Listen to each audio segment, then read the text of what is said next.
Good morning, everybody. I am Dr. Nitin Joshi, Professor Neurology with teaching experience of 25 years, working as consultant neurosurgeon in Panvel. Today we will discuss pathophysiology of calcium oxalate stone and uric acid in relation to hyperuricosuria. The etiological factors for calcium oxalate stone disease are hypercalciuria, hyperoxaluria, hyperuricosuria, hypocytraturia, renal tubular acidosis, and low urine pH.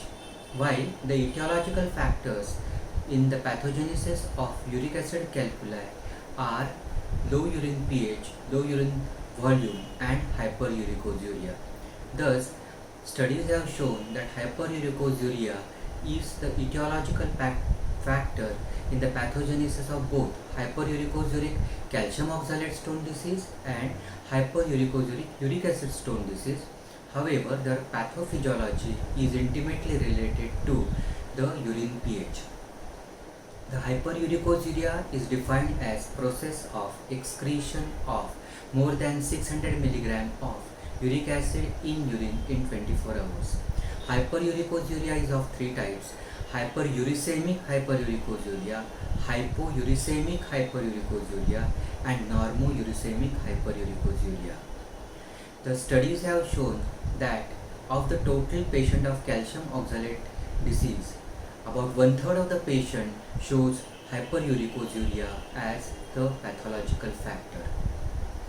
In the various metabolic processes in the body, it is usually the acid as the byproduct, and very rarely it is the alkali as the byproduct.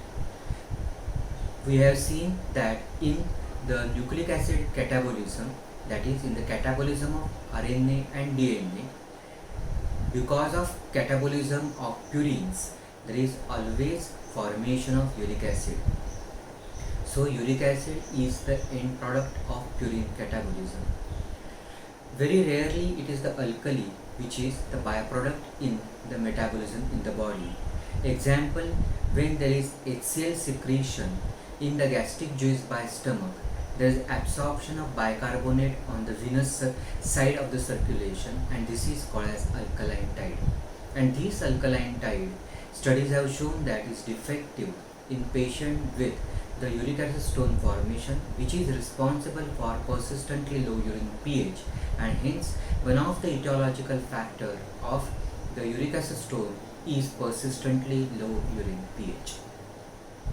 Now, the acid is a species which donates H plus ion or proton in solution and gets converted into its corresponding anion or alkali.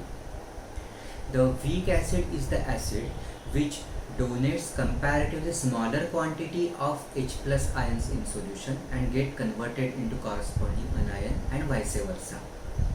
Uric acid is weak organic acid, so it donates comparatively smaller quantity of H plus ions in solution and gets converted into corresponding anion called urate. Buffer system is the system of mixture of two solutions containing a weak acid and its salt with strong base.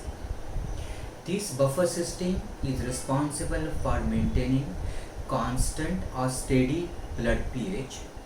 That is, it prevents a drastic change in blood pH in spite of addition of acid or alkali to the blood. This is because this buffer system is capable of absorbing H plus ions when acid is added to blood, and it is able to absorb hydroxyl group when alkali is added to blood. The blood pH normally is in the range of 7.38 to 7.42 with average of 7.4. So the uric acid in the blood gets dissociated, gives H plus ion and gets converted into corresponding anion, that is urate. Majority of the times this anion urate combines with the cation sodium so as to form a salt called as monosodium urate. And this mixture of weak acid, that is uric acid, and its salt with the strong base sodium hydroxide is monosodium urate. and thus it forms a buffer system. The uric acid as well as urate are soluble in water and therefore they are soluble in plasma. Since both are soluble in plasma, the uric acid as well as urate filtered at the level of glomerulus in glomerular filtrate. Since the glomerular filtrate is ultimately the ultrafiltrate of plasma, so the pH of glomerular filtrate is same as that of plasma, and that is slightly alkaline, and that is 7.4. As a result, when the uric acid is filtered at level of glomerulus in proximal converted tubule is mostly in form of monosodium urate, as pH in the proximal converted tubule is 7.4. However, the urine pH is normally slightly acidic, that is 6. However, it can fall to more acidic side up to 4.5, or it can increase up to pH of 8. This is because pH of urine depends upon blood pH, respiratory function, kidney function, type of diet intake, the state of hydration and electrolyte balance. So when there is glomerular filtrate is formed, the uric acid which is present is in form of monosodium urate. The pKa or pK is the pH at which the buffer is having its maximum ability, that is a maximum buffer capacity, and the ionized and unionized or dissociated and undissociated particles of the substance are equal. That is 50% of the substance is in ionized form and 50% is in unionized or undissociated form. The pKa, that is ionization constant for uric acid, is in the body, that is at body temperature of 37 degrees centigrade, it is 5.35. In outside body, that is in test tube, it is 5.5. That is at pH of 5.5 or 5.35 in body, the 50% of the uric acid is present in form of uric acid, while 50% is present in ionized or dissociated form, and that is urate. pH at the level of glomerulus, that is in the glomerular filtrate or proximal converted tubule, is slightly alkaline, that is 7.4. But in the proximal converted tubule, about 80 to 85% of the bicarbonate present in the filtrate is reabsorbed. Due to absorption of bicarbonate, which is alkali, there is fall in the pH of glomerular filtrate. So the pH starts falling towards the acidic side. Also, as the glomerular filtrate travels along the entire length of the nephron, there is absorption of the water. Studies have shown that in the proximal converted tubule, about 65% of water is reabsorbed, which is irrespective of body tissue needs, and so it is called as obligatory water reabsorption. While in the descending limb of loop of Henle, due to presence of aquaporin water channel, also continues water reabsorption. However, the maximum acidification and concentration of urine takes place in the distal part of the nephron, that is distal part of distal converted tubule, collecting tubule and collecting duct. The acidification of urine is due to presence of intercalated cells present in the collecting tubule and collecting duct, while the concentration of the urine is due to presence of principal cells on which there is presence of vasopressin 2 receptor, on which the hormone vasopressin from the posterior pituitary act. So by the time the tubular fluid comes to the distal part of the nephron, there is significant reabsorption of the water, and so there is concentration of the urine. Due to concentration of this tubular fluid, the concentration of both uric acid as well as urate increases. The studies have shown that hyperuricosuria is the etiological factor in the pathogenesis of both calcium oxalate, that is hyperuricemic, hyperuricosuric calcium oxalate stone disease, as well as hyperuricosuric uric acid stone disease, but the pathophysiology of them is intimately related to urine pH. So in the distal nephron, it depends upon whether the pH is acidic, that is less than 5.35 or more than 5.35, because pKa, that is ionization constant of the uric acid, is 5.35 in body. So when the pH in the tubular fluid of the distal part of the nephron is less than 5.3, that is quite acidic, with the urine or the tubular fluid is concentrated and in presence of hyperuricosuria. In this situation, because of the acidic pH, more and more monosodium urate will get converted into uric acid. So urine is tubular fluid is concentrated, so there is increased concentration of uric acid, increased conversion of monosodium urate into uric acid, that will more and more in presence of hyperuricosuria.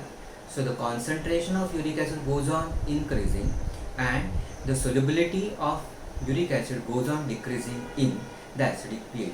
Overall effect, tubular fluid becomes supersaturated with the uric acid, causing the spontaneous saturation, and because of supersaturation there will be spontaneous precipitation, and that is nucleation.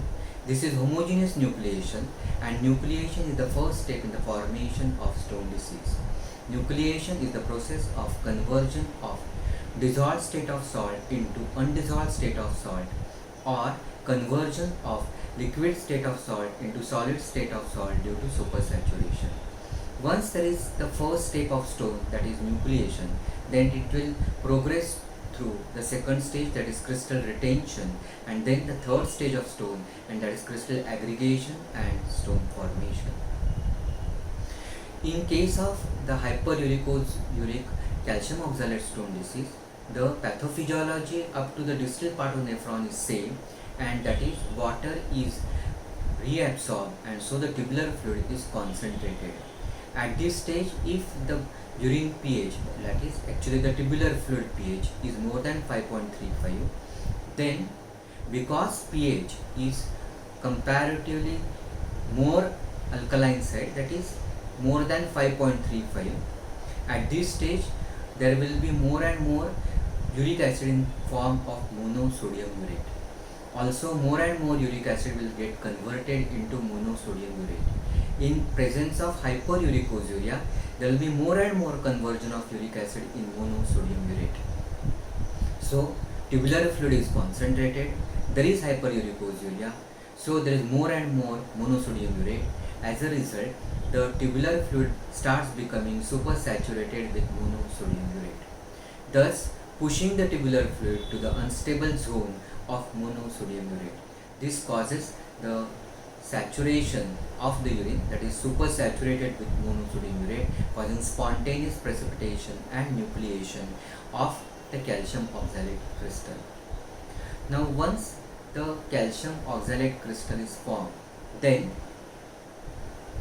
the monosodium urate crystal is formed, then comes the pathophysiology of calcium oxalate stone. So the monosodium urate is formed because crystal is formed because of supersaturation, because more and more uric acid is converted into monosodium urate at pH more than 5.35, and in hyperuricosuria more and more monosodium urate. This monosodium urate, in presence of the increased excretion of sodium and calcium, favors calcium oxalate stone disease. The two theories have been put forth, and that is, one is epitaxy and second, that is the salting out mechanism. Studies have shown that the patient who are the normal people, that is who do not show the calcium oxalate stone disease, as well as patients with calcium oxalate stone disease, both the urine is in a state of metastable zone or in the unstable zone for calcium oxalate. However, the patient who are non-stone formers usually show presence of crystal inhibitors, while the patient who is having the tendency for calcium oxalate stone, they show that there is absence of or the decreased level of the crystal inhibitor or crystal poison, and there may be the presence of crystal promoter. So the studies have shown that this patient who is having the increased monosodium urate, which is because of hyperuricosuriya as well as because of the urine pH more than 5.35, and the crystal of monosodium urate is formed, this monosodium urate acts as a promoter in metastable zone. Normally in the metastable zone there is no homogeneous nucleation, but there can be heterogeneous nucleation in presence of crystal promoter. This monosodium urate crystal acts as a promoter.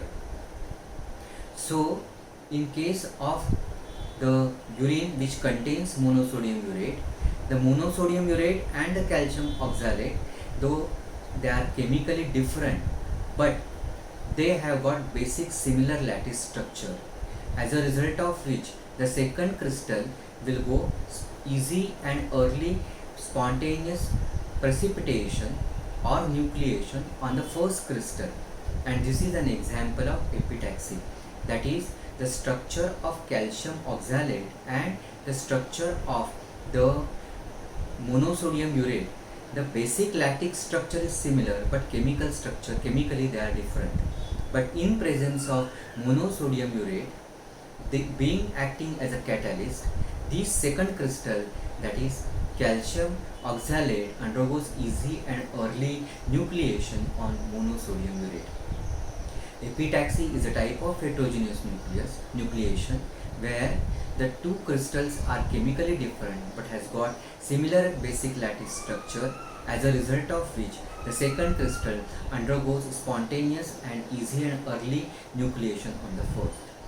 Once there is formation of the nucleation or the crystal, then the second phase, that is crystal retention, then the third phase of the stone formation, that is crystal aggregation, and crystal stone follows. The second mechanism which has been suggested for the calcium oxalate in presence of hyperuricosuriya is what is called as the salting out mechanism. According to this, there is decreasing solubility of non-electrolyte when there is increasing concentration of electrolyte in solution. In this case, the monosodium urate which is formed is acting as an electrolyte because urate has got charge, so it acts as an electrolyte, it is soluble, while the calcium oxalate is acts as a non-electrolyte, it is sparingly soluble and it is uncharged. So when the concentration of calcium monosodium urate is increasing, that is when the urine is getting supersaturated with the monosodium urate which is acting as electrolyte, that time the solubility of non-electrolyte, that is calcium oxalate, goes on decreasing. As a result, there will be the salting out of calcium oxalate by the electrolyte, and that is monosodium urate. Thus there will be spontaneous precipitation or nucleation of calcium oxalate, and once there is formation of the nucleus or crystal, then the second phase, that is crystal retention, and the third phase, that is the crystal aggregation and the formation of calcium oxalate in presence of hyperuricosuriya take place. Thank you very much.